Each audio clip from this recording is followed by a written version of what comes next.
আনে নাই, আলহামদুলিল্লাহ, না আনে, কিন্তু আমার আত্মীয়তা সম্পর্ক বজায় রাখার জন্য, তার সাথে ভাতৃত্ব সৃষ্টি করার জন্য, তার সাথে আচরণ করার জন্য আমার যেটা করা দরকার সেটা আল্লাহর জন্য করছি। যদি এরকম মন থাকে, দিল থাকে, দাওয়াত খেয়ে চলে যাওয়ার পরে যদি কিছু না দেওয়ার পরে যদি আপনার অন্তরের মধ্যে ওই কথার সৃষ্টি না হয়, তাহলে বুঝতে হবে আপনার নিয়ত ঠিক ছিল, সহি ছিল, আপনার নিয়তের মধ্যে কোনো গড়বড় নাই।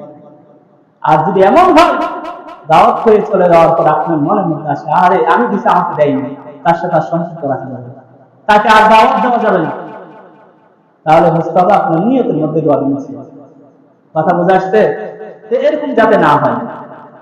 হাদিয়া দিব আল্লাহ তাআলার জন্য। হাদিয়ার দ্বারা কি হয়? আমার প্রতিবেশীকে যদি আমি হাদিয়া দিই, এর দ্বারা ভাতৃত্ব সৃষ্টি হবে, তার সাথে একটা আত্মীয়তার সম্পর্ক বজায় থাকবে। এই জন্য হাদিসের মধ্যে রাসূল আকরাম সাল্লাল্লাহু আলাইহি ওয়াসাল্লাম বলেন, ক্বালা রাসূলুল্লাহ সাল্লাল্লাহু আলাইহি ওয়াসাল্লাম